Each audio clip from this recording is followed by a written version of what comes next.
Good morning, everyone. My name is Shashi Bhushan. I'm from Pandit Deendayal Upadhyay Rajkiya Mahavidyalaya, Tilhar, Shahjahanpur. My topic for today's micro teaching presentation is the concept of male gaze in feminist theory. First of all, a look at the literal and specific meaning of the term gaze. Literally, it means to see something or someone in a specific way. If we look at the dictionary meaning of this term, the Oxford English Dictionary defines the term gaze as to look fixedly, intently, or deliberately at something. The existentialist philosopher and great thinker Jean-Paul Sartre introduced the concept of regard in French, that means the gaze, in one of his works, Being and Nothingness. This work was published in 1943. Michel Foucault, in Discipline and Punish, The Worth of Prison, published in 1975, developed the concept of the gaze to illustrate the dynamics of socio-political power relations. Gaze signifies a psychological relationship of power in which the gazer is superior to the object of the gaze. A lot of literary theories are based on this term gaze, like the male gaze, the feminine gaze, the imperial gaze, white gaze, the oppositional gaze, the post-colonial gaze, and the male tourist gaze, etc. If we talk about the beginning of this concept in critical arena, the concept of male gaze was first introduced by an English art critic, John Berger, in one of his series of films that were made for BBC in 1972. This series of films was named Ways of Seeing. The concept was systematically presented, theorized, and popularized by Laura Mulvey, who was a film theorist and a filmmaker as well. She explained and developed this concept in a famous essay entitled as Visual Pleasure and Narrative Cinema in 1975. So, the systematic theory of male gaze came from the field of film studies. She believed, Laura Mulvey, she believed that the majority of films are made and viewed from the perspective of heterosexual male. If we look at the theoretical definition of the term male gaze, the concept of male gaze in feminist theory is a patriarchal social construct. It's an act of depicting women and the world in the visual arts, literature, and popular culture from a masculine or heterosexual perspective. Female bodies are hypersexualized in a way that empowers the male viewers and objectifies the women. It means that in literature and visual arts, in popular culture, women are presented as mere objects of sexual desire through this male gaze.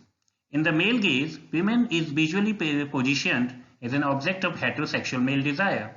Her feelings, her thoughts, and her own sexual drives are less important than her being framed by male desire. The influences behind this theory are the psychoanalytic theories of Sigmund Freud, Jacques Lacan. These theories helped in the development of the male gaze theories. These theories are scopophilia, it means the sexual pleasure of looking. The theory of voyeurism, this is the extreme form of scopophilia. And the third theory is the theory of narcissism. That helped in the development of this male gaze theory. We can easily find the example of male gaze in movies and musical videos. The item songs, where women dance like erotic objects of desire, both for male characters and the spectators. We usually find the camera lingers on the curves of the female body as they walk or move. Women are admired just for their physical appearance in the movies and musical videos. They are denied their human identity and narrative agency. They are just relegated to the status of mere objects, and they are presented as just hypersexualized object. Usually, men are given the active and lead roles in the stories. Female play the second or the passive roles or the supporting roles, and they play the roles to serve the goals of the male protagonist who has a vital role in most of the movies. The male gaze in advertisement and product marketing is very common. Instead of focusing on the product, the advertisement focus on the women, and usually we find such kind of pictures in advertisement. When it comes to literature, there are many depiction of characters and incidents that exemplify the male gaze. One of such example is Manjula Padmanabhan's play Lights Out. Lights Out, which was premiered in 1986, is based on an eyewitness account of a gang rape of an unknown woman that took place in Santa Cruz, Mumbai, 1982.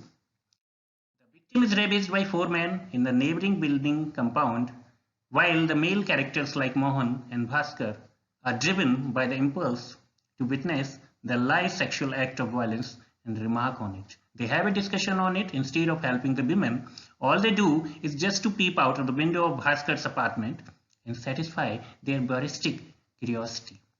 Rather than helping the victim, they choose to eroticize, objectify, and dehumanize her body with their male gaze and bizarre analysis of this horrific crime. This was one of the premier example of male gaze in literature. Not only in movies or literature, male gaze is very much real and cause of numerous violent crimes against women in India.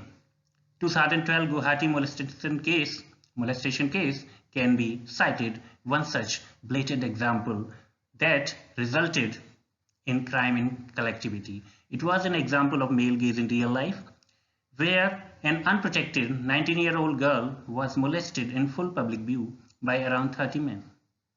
The assault was witnessed. It was seen by hundreds of men around. They were just having smirking expressions on their faces, but no one came to her rescue. They didn't even bother to call the police or inform the authorities about the crime. The irony was that some of them resorted to recording this harassment and violent crime. So it was a blatant example of male gaze in real life as well. Real life, we find many situations where male gaze is rampant, and that's the end of my presentation. Thank you.